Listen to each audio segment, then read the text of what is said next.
From the outside, the Kinsley estate looked like perfection. 3 acres of manicured lawns, sculpted hedges that stood like obedient soldiers, and a mansion that gleamed so white it could have been carved from alabaster, the kind of house where every window was perfectly polished and every stone pathway led somewhere that felt important. People driving past slowed their cars. Some even stopped to take pictures. The house wasn't just admired, it was a symbol, a monument to wealth power, and the kind of legacy that people whispered about with envy. But what they didn't know, what they couldn't see, was the truth buried beneath those flawless surfaces. And that truth had a name, Aaliyah. She had lived in that house since she was 5 years old, but she had never really belonged there. Not truly, not deeply. Her first memory of the estate wasn't of the grandeur, or the sweeping staircase, or the sparkling chandeliers. It was of the silence, a deep, careful silence. The kind that didn't comfort, but condemned. A silence that wrapped around her like a verdict. You are not one of us. The Kinsleys had adopted her after her mother died in a tragic car accident. Her mother, a brilliant pianist and a college senior, had raised Aaliyah alone.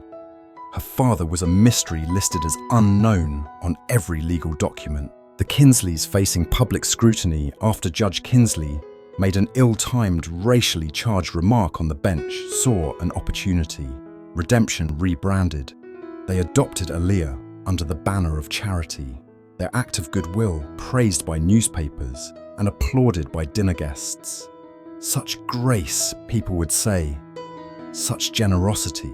But inside the house, behind those tall guarded walls, Aaliyah's life became a study in controlled invisibility. She wasn't abused in the traditional sense. There were no locked doors, no raised voices, no bruises. Instead, her world was carved out by cold civility and soft surgical rejection. She had a room of her own, decorated to look like a page from a Pottery Barn catalogue. She had dresses lined neatly in her closet, each one pre-approved by Mrs. Kinsley. She was fed, clothed, educated, but never loved, never accepted, not truly. They corrected her when she called them Mum and Dad, gently but persistently. "You can call us Judge and Mrs. Kinsley," they'd say, with a smile so rehearsed it could have been stitched into their skin. They introduced her at parties as their adopted daughter. The label emphasized just enough to remind everyone, including Aaliyah, that she was different. She was the Kinsleys' prize, their moral trophy. And like any trophy, she was meant to be seen, but not heard. Admired, but never fully included. Her childhood was painted in contradictions. She attended the best schools, but when she wanted to join the debate team, Mrs. Kinsley told her gently, "Your voice doesn't quite carry the right authority, dear." She got perfect grades but was never acknowledged during family celebrations. At galas, she stood 2 steps behind her siblings. On Christmas cards, she was either cropped out or made to wear dull colours that helped her blend into the background. Every month, her hair was chemically straightened, her curls treated like an inconvenience. Strangers called her exotic. Her family compared her skin to coffee and chocolate, always in tones wrapped with fake admiration and real condescension. By the time she was 16, Aaliyah had stopped asking questions. She had learned to smile without joy and speak without saying anything that might disrupt the performance. Julian and Meredith, the Kinsley biological children, were everything the Kinsleys wanted her to be and everything she never could be. Julian, the older brother, was a rising attorney with the soul of a spreadsheet. He dressed in muted blues and sharp greys, as though colour itself offended his sensibilities. Meredith was 2 years younger than Aaliyah, but acted as if she were centuries wiser, a darling of social media. She wrote feel-good lifestyle columns and posed in sundresses for glossy magazine spreads. She once referred to Aaliyah not knowing she was within earshot as the family's social experiment. The phrase stuck to Aaliyah's ribs like thorns. They all agreed on one thing: Aaliyah should be grateful. Grateful for the roof, the private school tuition, the branded shoes, the occasional nod of approval. Grateful enough to be silent, grateful enough to disappear. But Alia didn't disappear. Quietly, without fanfare, she began building a life, a rebellion, not with fists or fury, but with purpose. She earned her degree through scholarships and late-night jobs. Her days split between studying and secretly managing the Kinsleys' financial records. They never bothered to do the math, never noticed the spreadsheets cleaned up and accounts balanced. Alia did it all, not for praise, not for thanks, but to prove something to herself that she was capable, that she mattered. And then she met Morgan Hart. They first crossed paths at a tech conference in DC. Alia was there, representing a small non-profit she'd built from the ground up. A platform that distributed microgrants to marginalized entrepreneurs. Morgan was a coder, quiet and sharp-eyed, struggling to get his dream startup off the ground. They met at a coffee cart, two introverts avoiding forced networking. He offered her the last oat milk latte. She smiled. He smiled back. That was the beginning. They started with emails, then late-night calls, then weekends that felt too short. Love, when it came, wasn't thunderous or cinematic. It was soft and certain, a grounding force. Morgan saw her, not as an accessory or a symbol, but as a person whole, unbroken, real. By the time Morgan's startup exploded, landing national headlines and investor bids with $1 billion valuation, they were already married. The ceremony was private. Seattle, close friends, no family. Alia wore a simple dress. Morgan wore the same watch he always did. Their vows were short, but they echoed. The Kinsleys didn't know, and even if they had, they wouldn't have cared. Not really. Alia was still invisible to them, except when they needed something. Because the cracks had started to show. Judge Kinsley, once so respected, had made more than one bad investment. Meredith's boutique media company was bleeding cash, and Julian's law firm, despite its branding, was surviving off reputation, not results. And slowly the Kinsleys' empire began to falter. It was Alia who kept it standing. She paid off overdue taxes, using a dummy non-profit account. She cleared their second mortgage. She funded Julian's firm through a donation to a legal foundation he never realized she controlled. She didn't tell Morgan. Not at first. It wasn't about loyalty to them. It was about closure. Maybe in some quiet corner of her soul, she still believed that if she held the house together, the people inside might become better, that they might finally see her. But the house didn't change. The people didn't change. They still forgot her birthday, still called her dear in that tone that made her skin crawl, still corrected her posture, her tone, her ambition. She was still too much and never enough. And then came the invitation. She found it on her bed, an embossed card for the upcoming Kinsley Foundation Garden Gala, a celebration of the family's legacy of giving. Alia had organised the entire event, the guest list, the catering, the fundraising strategy, but her name was nowhere on the materials. At dinner, she asked why Judge Kinsley didn't even look up from his wine. "Why would your name be there? You're not a trustee." Meredith smiled over her fork. "Because we allow you to operate under our name. That's a privilege, Alia, not a right." Alia didn't argue.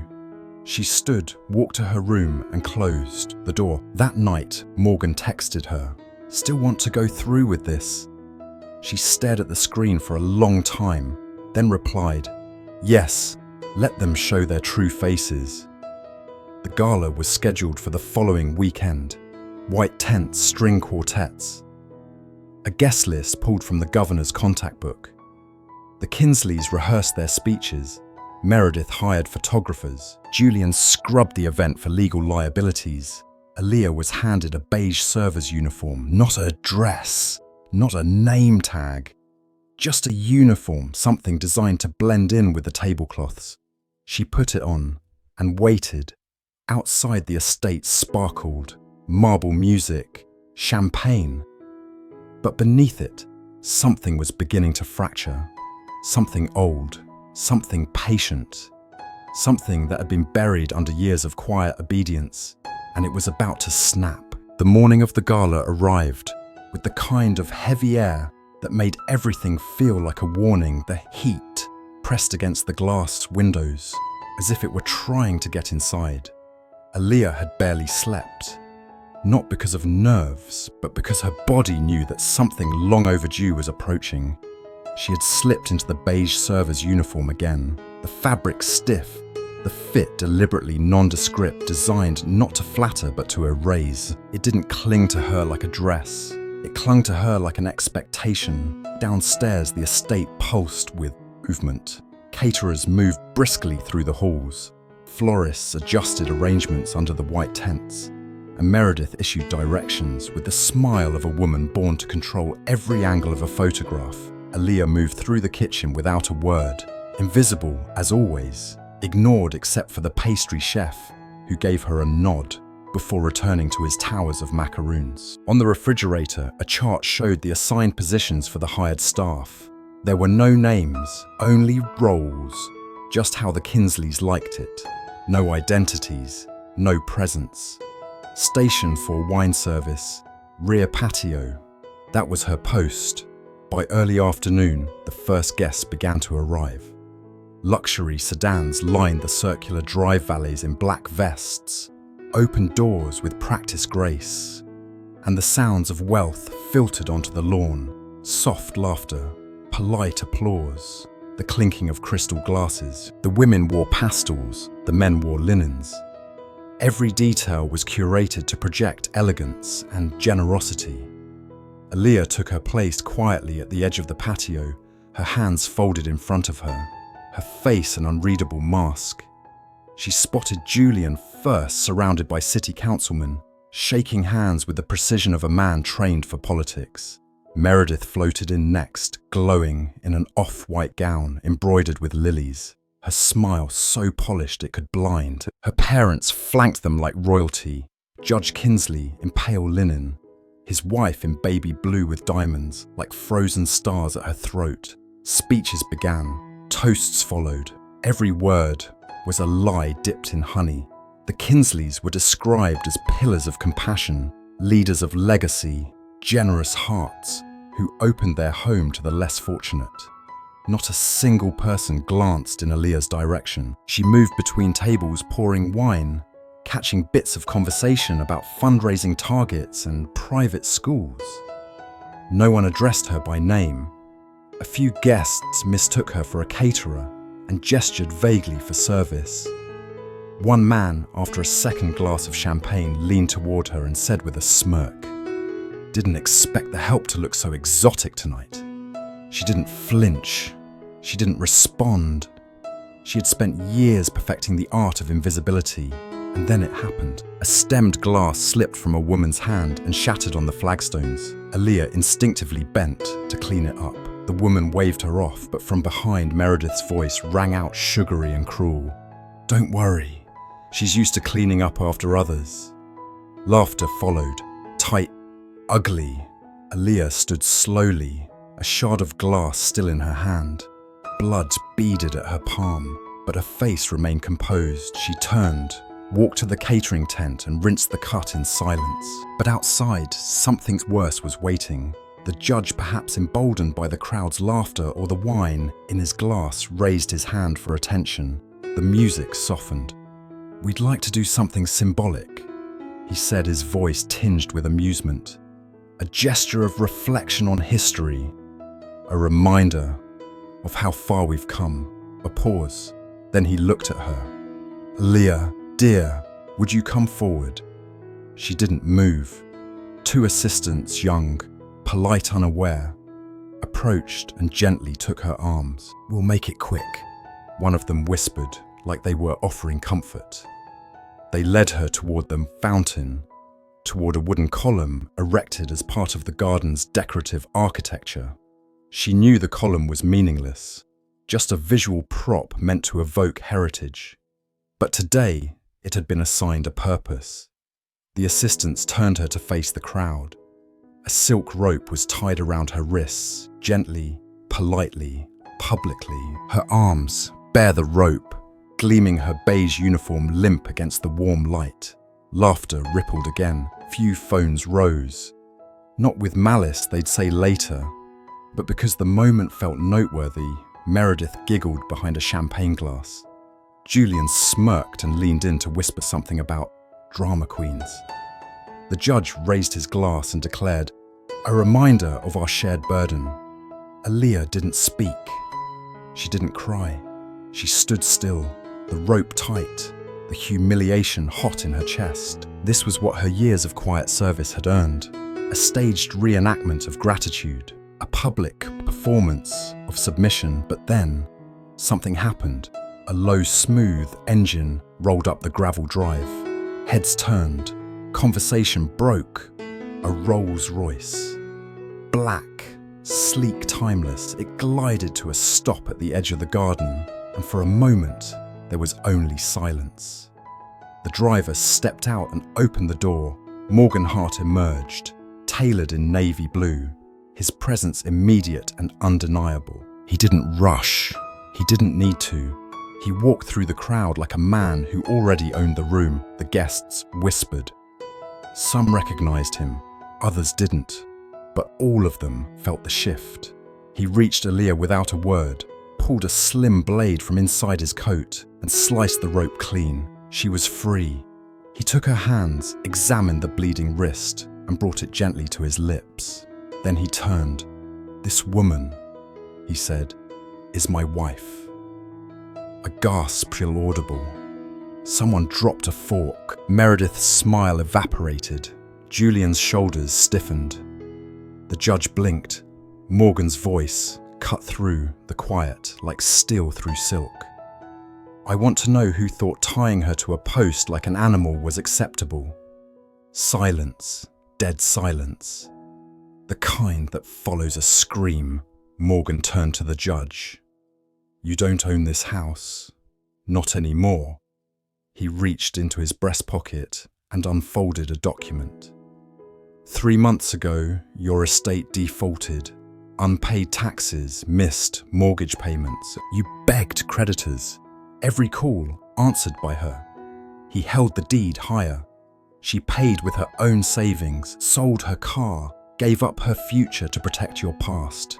And when it wasn't enough, she asked me to step in anonymously to save your legacy while you continue to spit on hers. He handed the document to the judge, whose hands shook. His signature, his name. Aaliyah watched as her mother scanned the text, her face crumbling. "You tricked us," she whispered. Alia's voice was calm, cold, final. "No, I saved you." And then she turned to her mother, the woman who taught her to sit straight, but never to stand tall, and said quietly, "And you taught me to pole." The words hit the crowd like a slap. Guests who had laughed just minutes before now shifted uncomfortably. Some turned away, some looked down, none spoke. Morgan stepped forward, addressing the crowd. She gave up everything for people who gave her nothing. No credit, no respect, not even the decency of human kindness. And today, on the land she saved, you tied her up for show. He didn't yell. He didn't need to. His truth was louder than any performance. "This ends now." He turned to Aaliyah. "Let's go." But she didn't move. Not yet. She stood in the golden light, her wrists red, her jaw set. And then slowly, she turned toward the column. The fake piece of architecture they'd used to humiliate her. She walked to it, untied the remaining silk, let it drop. The rope coiled on the grass like a snake shedding its skin. She looked at it one last time, then walked away. And the people who had once called her a burden didn't dare stop her. The silence that followed was unlike any she had ever known, different from the silence that once filled the marble halls of the Kinsley estate, different from the rehearsed quiet that smothered her for years. This silence felt whole, deliberate, like the pause at the end of a symphony when the final note still hangs in the air. Aaliyah stood at the threshold of everything she had endured, no longer shackled by memory, obligation or fear. Morgan remained by her side, his presence unyielding, his eyes on her and nowhere else. The guests at the gala stood in stunned inertia, their frozen expressions a reflection of what they could no longer ignore. The truth had been spoken, not in anger, but in certainty, and it had shattered the performance they had come to applaud.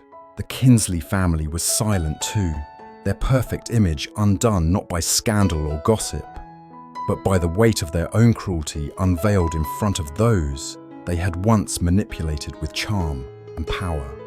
Aaliyah didn't say another word. She simply turned away from the column, her footsteps light but firm across the grass, Morgan following, in step as the sun dipped lower behind the estate. The house loomed in the golden light, still tall, still white, still perfectly symmetrical, but something had shifted. It no longer held power over her. It no longer felt like a cage. That night they didn't pack, they didn't plan. They just sat beneath the pergola in the back garden, the string lights still glowing softly above them. The air warm and still, as if the world was finally letting her breathe. Aaliyah leaned into Morgan's side, not with exhaustion, but with peace. She looked up at the stars and saw not a ceiling, but a sky. The following morning, she woke to open windows and the sound of birds. For the first time in decades, there was no tension in her chest, no script in her head telling her who to be and how to act. She stayed in bed for a long while, her body still as she traced invisible shapes on the blanket and watched the soft sway of the curtains. Morgan was in the kitchen, humming a tune that had no rhythm but filled the air with a kind of safety. He handed her a mug of coffee when she appeared in the doorway, their eyes meeting with an unspoken understanding that didn't require words. She drank slowly, savoring the bitterness, the simplicity. That week, they began the quiet process of reclamation, not revenge, not spectacle, just closure. They boxed the old trophies, the legal books, the curated decorations that once defined every corner of the Kinsley image. None of it was thrown out, yet none of it was kept out either. They labelled the boxes with calm efficiency, stacking them in the garage as if sealing the past in manageable pieces. They found her old notebooks in the attic, tucked beneath yellowing Christmas decor. One was titled, "Things I'll Do When I'm Free." The list was written in green pen, the letters slightly crooked. The dreams, small but defiant: paint a sunset, dance barefoot in grass, sing badly without apologizing. Morgan leaned over her shoulder and smiled. "I didn't say they were big dreams." She laughed, her voice light. "They're mine." "Then they're perfect," he said. "Let's go get you some paint." They turned the old study into an art room. Morgan built shelves with his hands, and she filled them with canvases and brushes and jars of colour she hadn't let herself touch in years. The first thing she painted wasn't a sunset. It was the view from the back patio. Only now the column was gone. The garden was quiet, and the sky felt open. They started using the dining room table, the same one where she was once made to sit 2 steps behind. They set it with candles and plates, not for guests, not for performance, just for themselves. They played music while they ate, sometimes jazz, sometimes silence. They spoke about everything and nothing. They laughed. Not the kind of laughter you learn to fake in country clubs, but the real kind. The kind that wrinkles your eyes and makes you forget time. One night, Morgan came home and placed a small silver key in her hand. "I bought a cabin," he said. "Just trees, stars and us, for when the world feels too loud." She held the key for a long time, the metal warm from his pocket. "You're not trying to run away, are you?" she asked. "No," he said softly. "I just want you to know you have choices now, not chains." That night she stood on the back porch barefoot, the grass cool beneath her feet. She looked at the garden, at the house, at the faint echo of who she used to be. It no longer looked like a place of pain. It looked like land, soil, the beginning of something. A few months later, a letter arrived, an invitation to Meredith's engagement party. Her name was misspelled. The envelope was addressed to Miss Kingsley. Morgan raised an eyebrow when he saw it. She didn't even open it. Instead, she walked to her desk, pulled out a photograph, the one of her and Morgan at the Global Innovation Conference, arms around each other, both grinning as he accepted an award for a project she had helped design. On the back in silver ink, she wrote, "From the useless girl you raised, thank you for setting me free." She sealed the photo in the envelope and sent it off without a second thought. Now when she wakes up, she waters her plants. She walks barefoot through the kitchen. She paints in the sunlight. Morgan sings off-key while scrambling eggs. She drinks her coffee without urgency, no longer waiting for someone to tell her how to speak, how to stand, how to shrink. Her life is not loud. It doesn't need to be, because the girl who once stood tied to a pole, praying to disappear, no longer lives in that house. In her place stands a woman with her hands covered in paint, her chest full of breath, and a future that belongs only to her. And if Alia could whisper one thing to that girl in the garden, bound and humiliated but unbroken, it would be this: hold on, you're not finished. Your best chapter hasn't even begun. Thank you so much for staying with us until the very end of Alia's journey. Her story is one of quiet strength, resilience, and reclaiming the power to define your own worth. And we hope it moved you as deeply as it moved us. If this story touched your heart or made you reflect, please don't forget to subscribe to the channel for more powerful narratives like this one. We'd love to hear your thoughts. Drop a comment below and tell us how Alia's story made you feel, or share which part resonated with you the most. And as always, thank you for being part of this storytelling community.